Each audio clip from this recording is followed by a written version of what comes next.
Royal Star कौन है? अपना माइक म्यूट कर ले। Royal Star, mute your mic.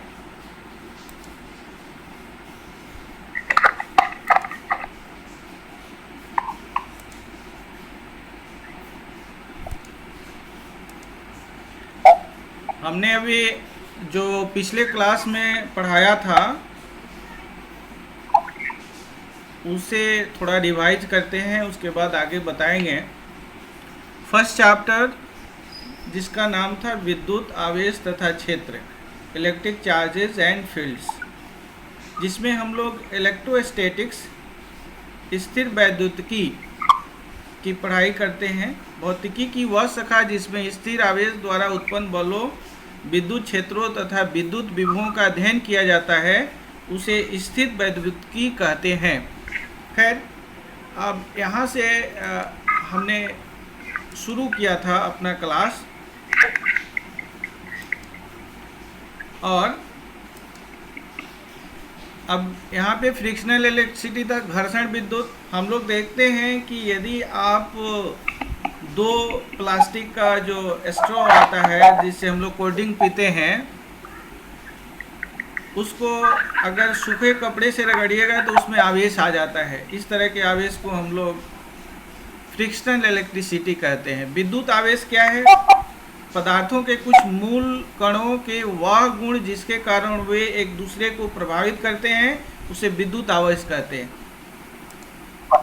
आवेश दो प्रकार के होते हैं, धन आवेश और ऋण आवेश, पॉजिटिव चार्ज या निगेटिव चार्ज। इसके थोड़ा इतिहास में हम लोग गए थे, जिसमें हम लोगों ने जाना था कि सबसे पहले इस दो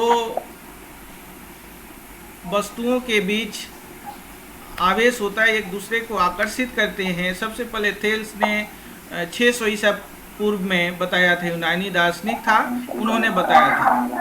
उसके बाद 16वीं शताब्दी में इंग्लैंड के जो चिकित्सक डॉक्टर विलियम गिलबर्ट थे, उन्होंने पता लगाया कि नहीं, केवल एक दो ही पदार्थ नहीं है। एम्बर एक पदार्थ था, वही नहीं है, बहुत सारे ऐसे पदार्थ हैं जो जिसमें इस तरह के आकर्षण के गुण आ जाते हैं रगड़ने के बाद।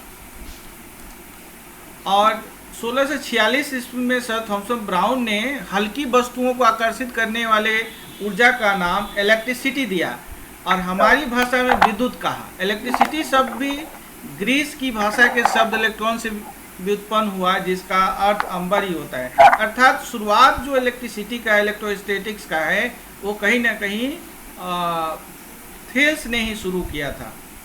कांच की छड़ को रेशम से रगड़ने पर आवेशित हो जाती है, उसी प्रकार एवोनाइट की छड़ को बिल्ली की खाल से रगड़ने पर वो भी आवेशित हो जाती है।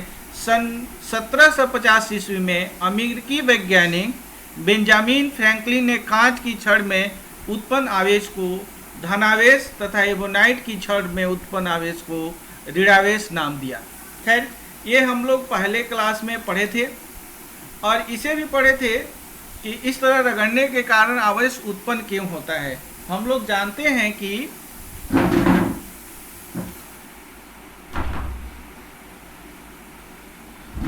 कि परमाणु विद्युत उदासीन होता है, अर्थात कोई भी पदार्थ ये परमाणुओं से मिलकर बना है और वो परमाणु विद्युत उदासीन होता है। क्यों विद्युत उदासीन होता है?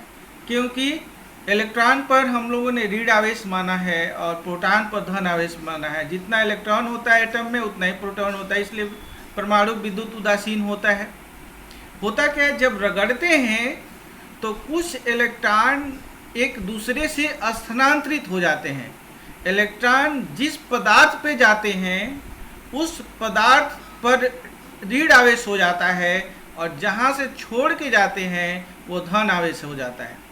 इस प्रकार से अभी के समय में जो प्रश्न आ रहा है कि 50% ऑब्जेक्टिव, तो ये जितने भी स्टार मार्क के बिंदु हमने दिया है कि विद्युत आवेश एक अदिश राशि है, विद्युत आवेश का SI मात्रक कूलम होता है, CGS यूनिट फ्रैंकलिन होता है, स्टेट कूलम भी कहते हैं। उसी तरह से इलेक्ट्रोमैग्नेटिक यूनिट होता है AB कूलम, विद्युत आवेश का SU इलेक्ट्रोस्टैटिक यूनिट भी होता है, स्टेट कूलम होता है, और विद्युत आवेश का प्रैक्टिकल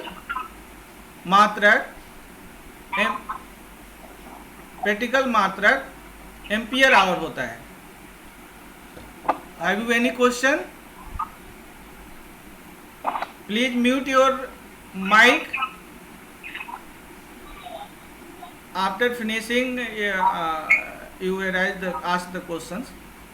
विद्युत आवेश का सबसे छोटा मात्रक क्या होता है? फ्रैंकलिन होता है। बहुत ऑब्जेक्टिव के लिए बहुत ही जरूरी है इस तरह के प्रश्नों को जानना, इस तरह की बातों को जानना।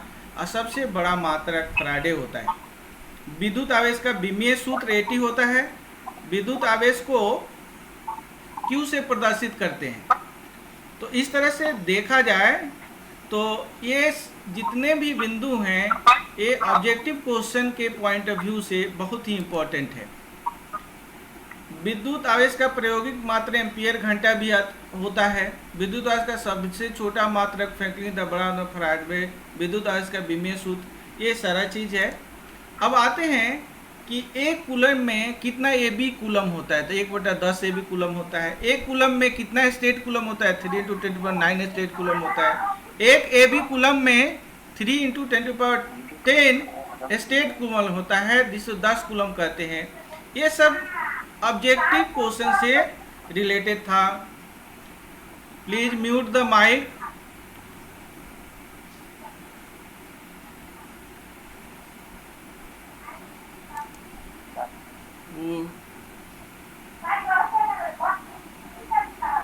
Some person mic is not. Royal Star अपना माइक म्यूट कर लो। Royal star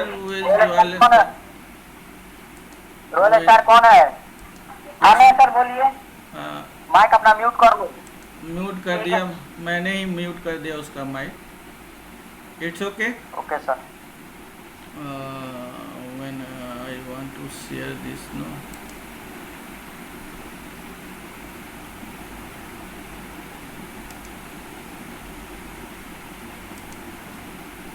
sir class start कीजिए। कहाँ से? क्लास स्टार्ट कीजिए। हाँ स्टार्ट कर रहे हैं। मेरा प्रेजेंटेशन कहाँ चला गया? This is the problem. ठीक है। प्रेजेंटेशन दिखाई पड़ रहा है? Yes sir. हाँ it's okay. Where is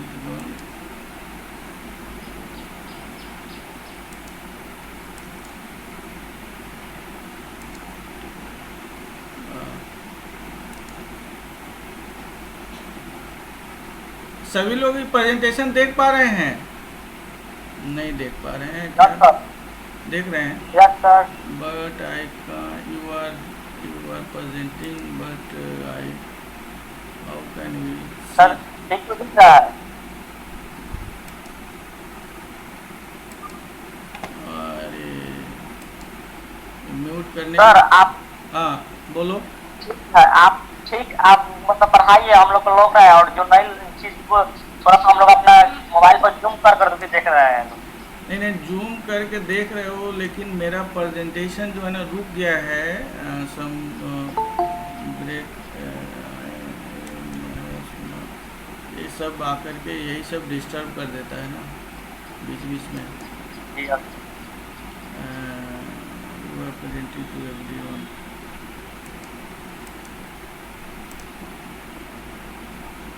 presentation दिख रहा है? Yes sir. अब सर शुरू से हो गया सेकंड। अभी क्या दिख रहा है बोलो तो? विद्युत आवेश का मूल गुण। Okay thank you. So I go back. ये हमने बता रहा था कि ये जो ऑब्जेक्टिव क्वेश्चन आता है उससे ये बहुत ही ज़रूरी है इसको जानना। और सबसे बड़ा मात्रक फैराडे क्यों कहा जाता है? एक फैराडे 96,500 कूलम होता है एक फैराडे बराबर। तो ये क्या है? आवेश का सबसे बड़ा मात्रक है। सबसे छोटा मात्रक फ्रैंकलिन है। फ्रैंकलिन जो है सबसे छोटा मात्रक है। चलिए आगे चलते हैं।